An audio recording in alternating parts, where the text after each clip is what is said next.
My dear students, welcome to my channel. Today I am going to give you a complete solution of a lesson. Every morning I wake, a poem by Dylan Thomas, which you have to study under compulsory English of grade 12 according to new course. Let's get started without any delay. Understanding the text. In number 1, there is question, when does the speaker pray to the Lord? The answer, the speaker prays to the Lord in every morning when he wakes up and asks for the blessing every evening. अब यसमा 1 नम्बरमा question छ, यो स्पिकरले कहिले pray गर्छन्, भगवानसित प्रार्थना गर्छन् त भन्दा प्रत्येक बिहान प्रार्थना गर्छन् र साँझपख आशीर्वाद माग्छन्। What does the speaker pray for? ती स्पिकरले के को लागि प्रार्थना गर्छन्? The speaker prays for God's loving eyes on all the creatures who are sure to die living under milkwood and bless all the people of the world. त्यो स्पिकरले यो पोएममा स्पिकरले के कुरा गर्छन् त भन्दा भगवानको मायालु दृष्टि, मायालु आँखा सबै संसारका सबै क्रिएचरहरूलाई, सबै प्राणीहरूलाई परोस् जो एक दिन अवश्य मर्नेछन् भन्ने निश्चित छ, तिनीहरूलाई ब्लेसिङको रूपमा उसको भगवानको मायालु आँखा परोस् र सबै संसारलाई उहाँले माया गरून् भगवानले।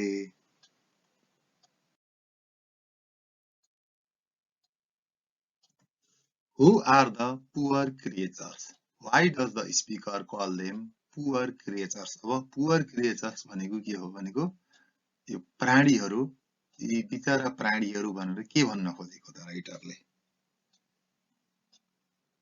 The poor creatures are all the living creatures, especially the inhabitants of the town living under milkwood. The speaker calls them poor creatures because he knows that all these living creatures, including him, under the milkwood, have temporary lives and are to die one day after birth for sure. अब पोर creature भनेर बिचारा प्राणी भनेर किन भनेको भन्दा उनलाई थाहा छ यो मिल्कवुड जो इमेजिनरी प्लेस मानेका छन्, उनले मिल्कवुडको तल बस्ने मान्छेहरू सबै आफूलाई समेत सबैलाई पुअर क्रिएचर भनेका छन्, बिचारा प्राणीहरू। किन पुअर क्रिएचर भनेको त भन्दा जन्मेका मान्छेहरू एक दिन अवश्य नै मर्छन्, बाँच्ने जम्मरी त कोही पनि छैन, त्यही भएर एक दिन मर्छन् भनेर तिनीहरूलाई पुअर क्रिएचर भनेको। What does milkwood sound like? A type of wood or a place? Why? अब यो क्वेशनमा यो मिल्कवुड भनेको एउटा जंगललाई भनेको कि एउटा ठाउँलाई भनेको किन भनेर प्रश्न सोधिएको छ। Actually, milkwood is the place having any of several trees and shrubs having abundant latex. अब मिल्कवुड भन्नाले शाब्दिक अर्थ खोज्ने हो भने यस्तो ठाउँलाई भनिन्छ, यस्तो जंगललाई भनिन्छ जहाँ प्रशस्त रुखहरू हुन्छन्, ती रुख पनि लिक्विड आउने खालका रुखहरू भएको ठाउँलाई। But in this poem, it is the fictional wooded area in the hills above a Welsh seaside village of Lagarab. It is a place because it is said that the people here need blessing. यो ठाउँमा यो पोएममा के भनिएको छ भने यो एउटा fictional area भनिएको छ, किनभने यो यिनै पोएटले यो एरियालाई फिक्सनल एरियाको रूपमा क्रिएट गरेका हुन्। फिक्सनल वुडेड एरिया यो जंगली एरिया हो, फिक्सनल हो तर यो। In the hill above the Wales seaside village of लेगरब, यो सीसाइड भिलेजमा भएको यो एउटा इमेजिनरी प्लेस हो, समुद्रको छेउमा भएको गाउँ भनेर यो इमेजिनरी प्लेस हो, यो वास्तविक हैन, काल्पनिक हो। It is a place because it is said that the people here needs blessing. यहाँका जनताहरूले, यहाँका मान्छेहरूलाई ब्लेसिङ चाहिएछ भनेपछि यो एउटा सर्टेनली ठाउँकै नाउँ भयो।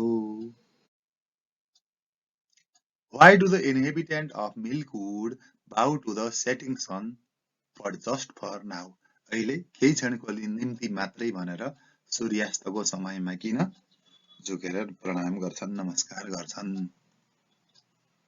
The inhabitants of Milkwood bow to the setting sun but just for now because they have deep faith in God's magnificence. भगवानको महानताप्रति उनीहरूलाई विश्वास छ, त्यो कारणले गर्दा तिनीहरूले सनलाई झुकेर नमस्कार गर्छन्। तर अहिलेकै निम्ति भन्नाले पछि फेरि सूर्योदय हुन्छ र फेरि अब अर्को पटक प्रणाम गर्न पाइन्छ भनेर अहिलेलाई एकपटक प्रणाम गरेका हुन्। They greet the setting sun temporarily to end their evening prayers, being optimistic to see the glorious morning after their safe night. अब केही समयको लागि मात्रै सेटिङ सनलाई प्रणाम गरेको किन त भन्दा अब फेरि अर्को दिन त सन राइज भइहाल्छ, सनराइज र सनसेट त भइरहन्छ। प्रत्येक सनराइज र सनसेट भगवानको कृपाले तिनीहरूले हेर्न पाउँछन् नमर्दासम्म र सेफ तरिकाले बस्नको लागि, आफ्नो अर्को सनराइज नहुँदासम्म सेफ तरिकाले बस्नको लागि त्यति बेलासम्मको लागि सनसेटलाई बाई बाई गरेर बाउ गरेका हुन्, रिस्पेक्ट गरेर।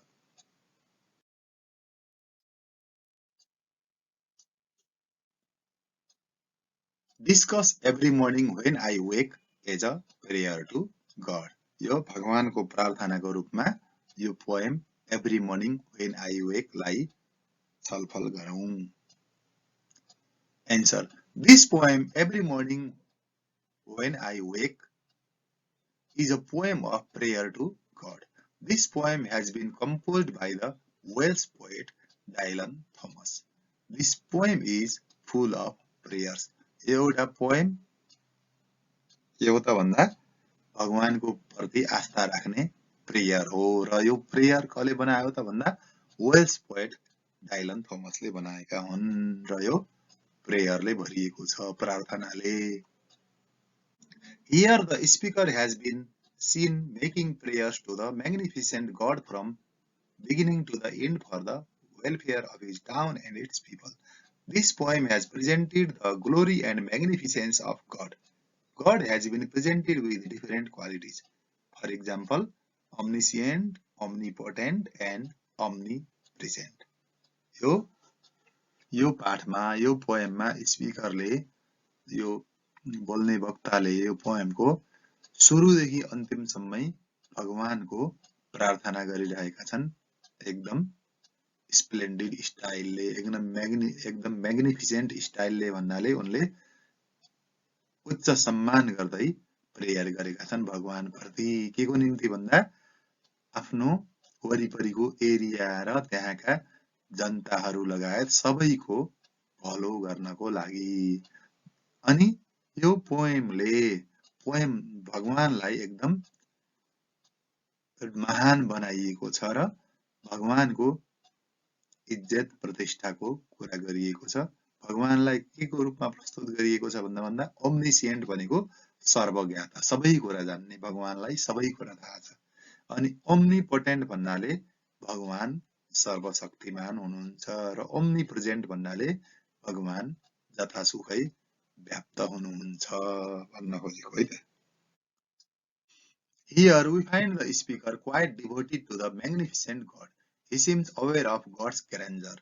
There are altogether 4 different stanzas here in this poem where we can find prayers of the speaker for the welfare of all the temporary living poor creatures under Milkwood.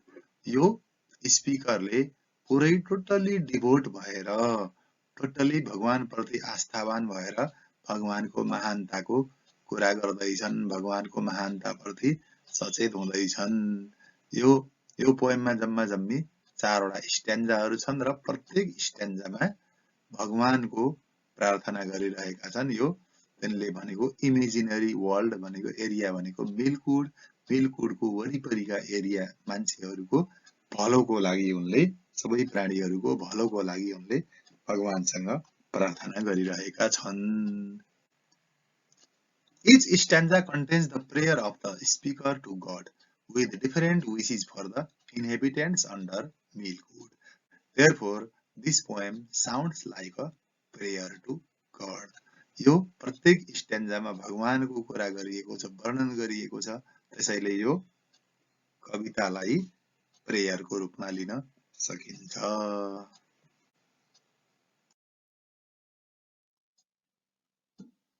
Why does the speaker make a prayer to God but not to a king, a billionaire or a scientist?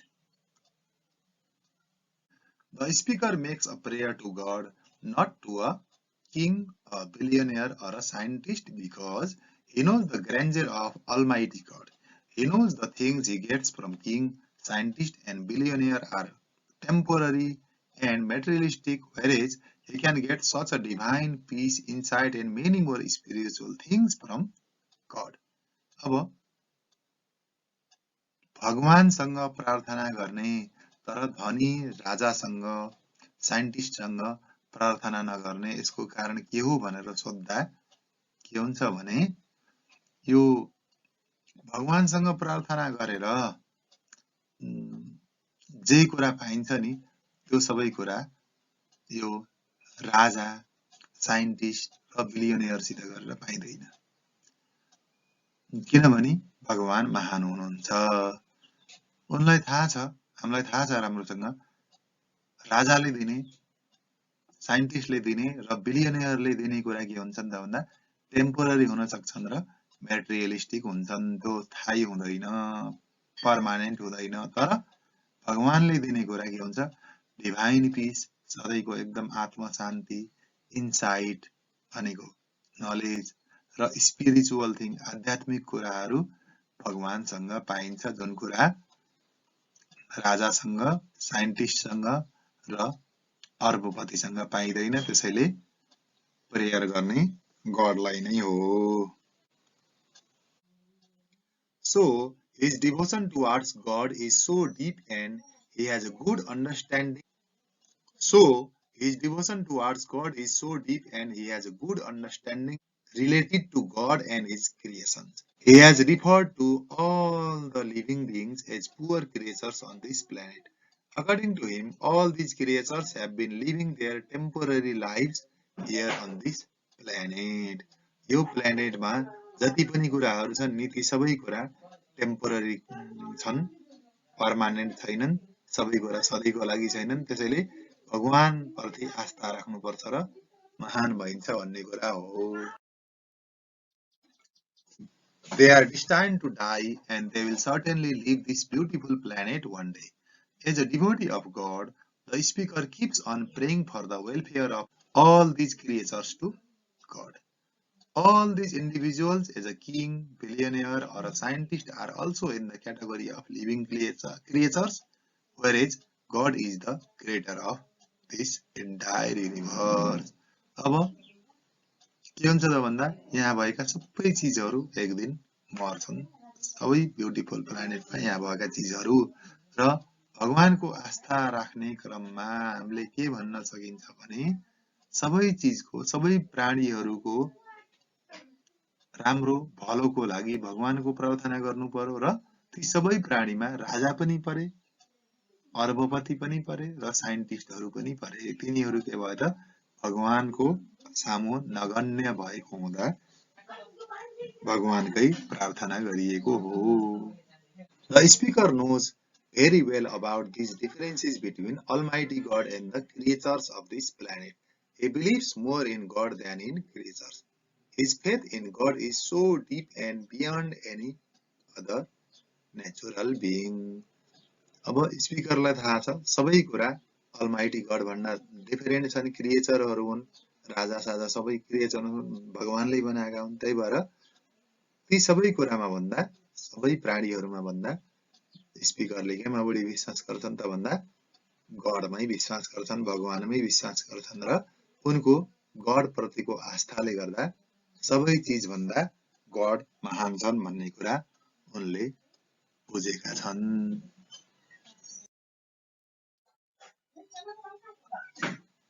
How does the poet highlight the magnificence of God?